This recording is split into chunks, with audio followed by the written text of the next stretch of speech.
Outras notícias e informações: o Tribunal Superior Eleitoral reconheceu que há indícios de envolvimento do crime organizado nas eleições.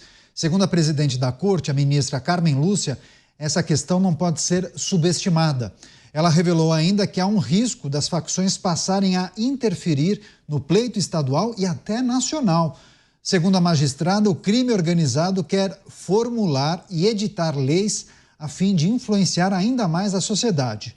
Por fim, Carmen Lúcia pediu que a Justiça adote medidas imediatas para evitar que as facções consigam alcançar os seus objetivos e se perpetuem no poder.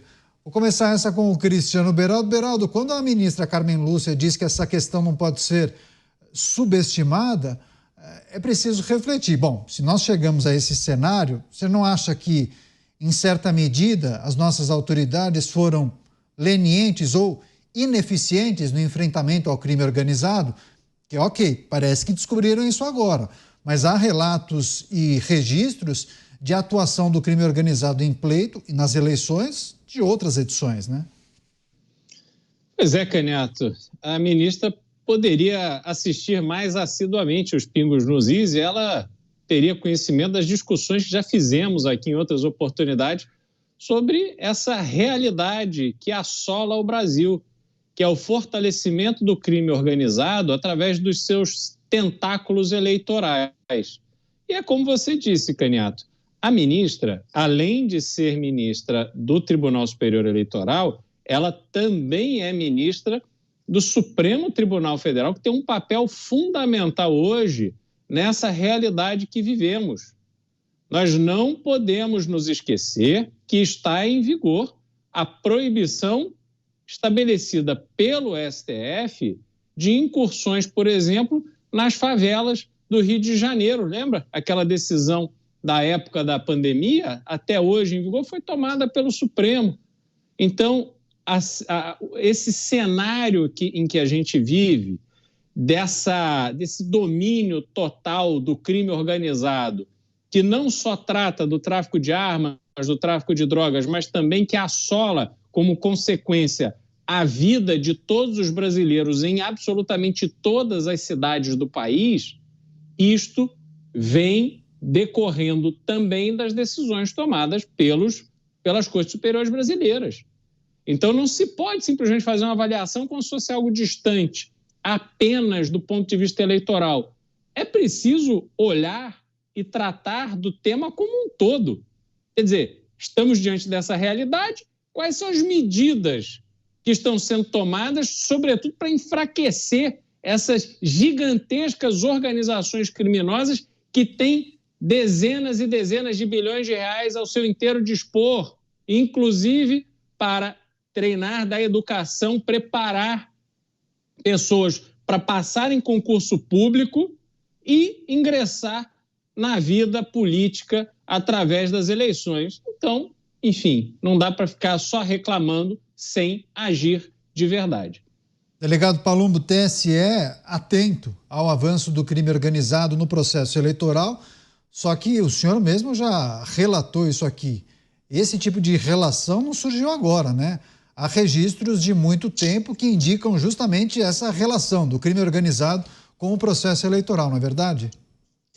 Sim, eu senti na pele isso na minha primeira eleição para vereador em São Paulo, onde, numa comunidade na Zona Sul, falaram que eu não ia entrar para panfletar.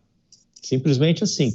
É que eu, graças a Deus, eu tenho muitos amigos na polícia, né? E a gente acabou juntando um grupo de amigos e a gente entrou e panfletou e ainda espantamos traficantes naquele dia. Agora, você imagina você resolve ser candidato. Qualquer um dos nossos telespectadores, ouvintes, resolve ser candidato. Se ele não for de determinado partido, ele não vai entrar para fazer campanha. Não adianta, não entra. Num passado bem recente aqui, nós tivemos um conflito entre a equipe do governador Tarcísio, que foi recebida a tiros. Ou seja, ele não era bem-vindo naquela comunidade. Isso acontece constantemente. Ontem mesmo eu recebi a reclamação de que estavam impedindo uma determinada equipe, não vou falar nome de candidato, nem podemos falar, de entrar numa festa que estava acontecendo, uma festa que acontecia no meio da rua. Então, isso é muito comum, ameaças com arma de fogo, com disparos de arma de fogo, agressões físicas. Isso é muito comum, principalmente nas periferias da cidade.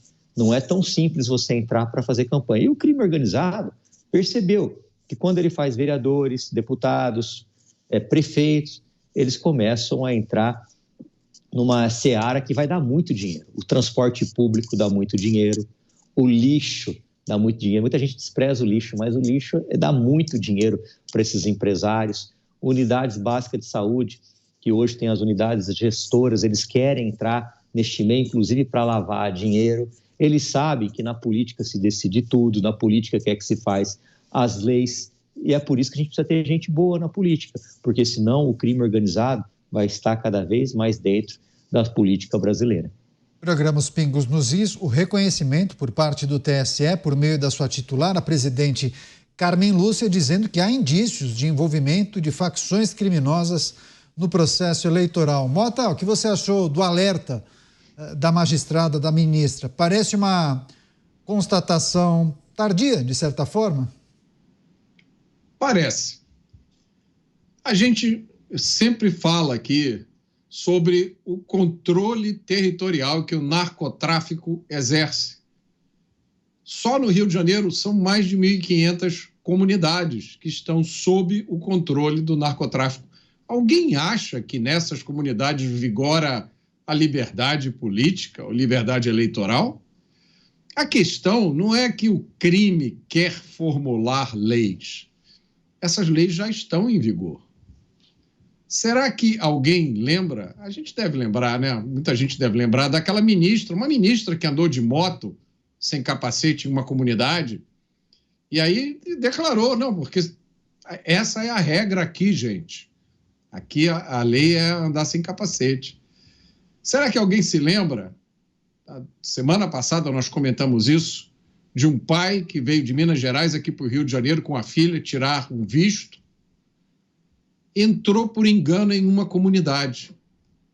Aí ele recebeu ordens de parar. As ordens foram dadas por um grupo armado com fuzis. Como ele resolveu desobedecer, a sua filha foi baleada com um tiro de fuzil. Alguns meses atrás, nós comentamos isso aqui também, 3 médicos que estavam aqui no Rio de Janeiro para um congresso foram assassinados num bar, um local movimentado do Rio de Janeiro. No dia seguinte, os assassinos foram julgados, condenados e executados pelo Tribunal do Crime. Essa é a realidade do Brasil. O resto é um discurso empolado, vazio e incompreensível.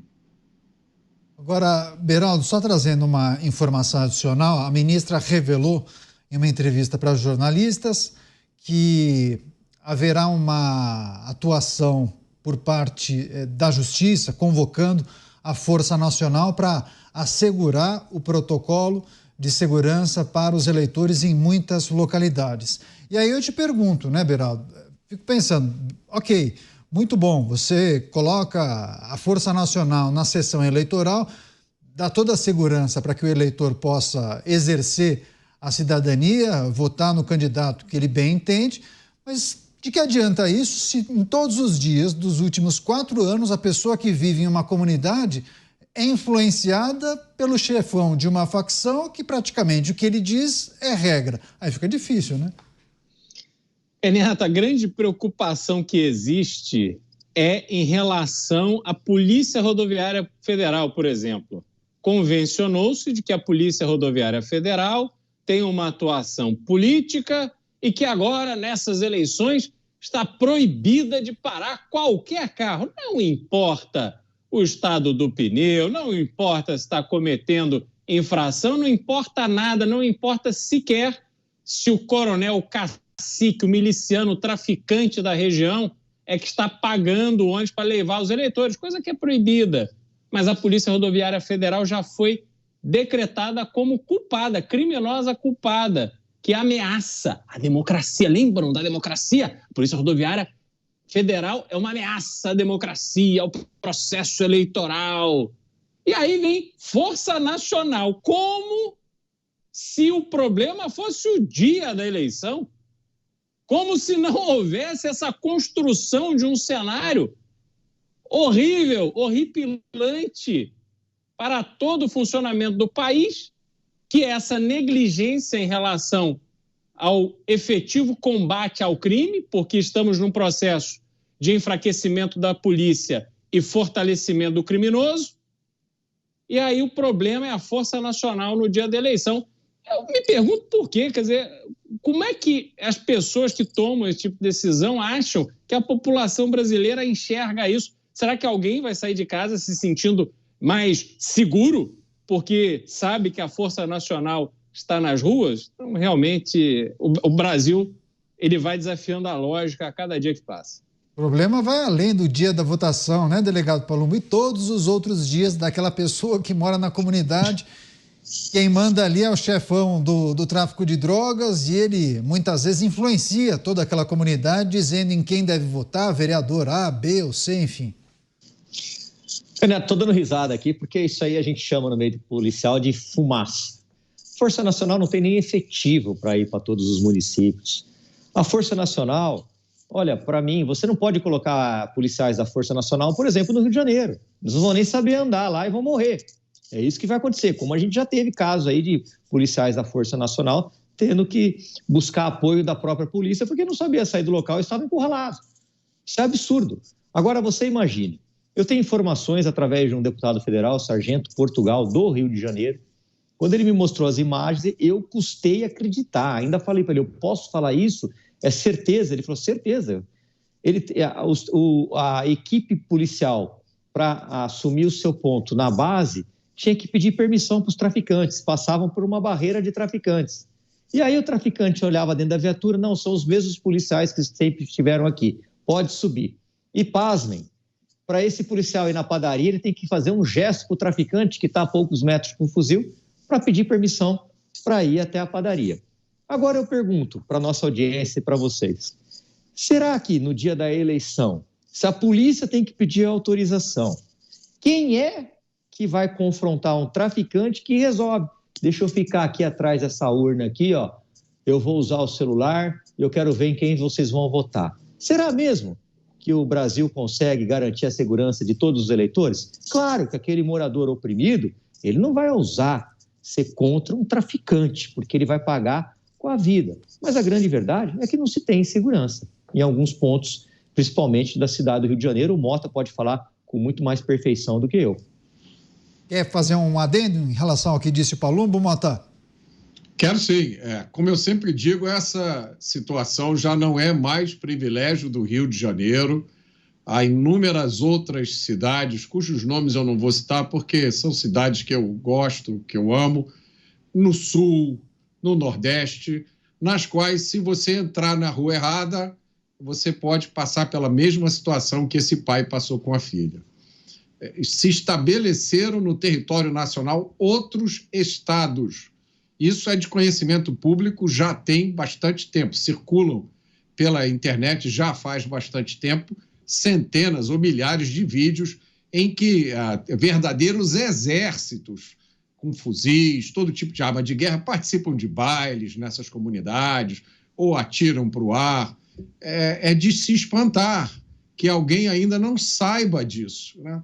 É de se espantar que ainda há pessoas que só se preocupam com isso na época das eleições, como se fora da época das eleições isso não representasse uma ameaça tão grande quanto na época das eleições. Então, é uma dissonância cognitiva, Caniato, porque você vê a tragédia acontecendo na sua frente todos os dias, todos nós que moramos no Brasil estamos expostos a esse risco.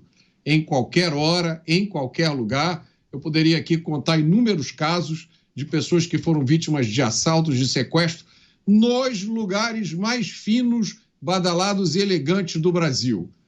Ninguém está seguro no Brasil, a não ser se você pertencer àquela casta que conta com a proteção policial 24 horas por dia, carros blindados, segurança total, né? Agora, mesmo assim, mesmo você vivendo dentro dessa bolha, não é possível que você não tenha um mínimo contato com a realidade que está lá fora.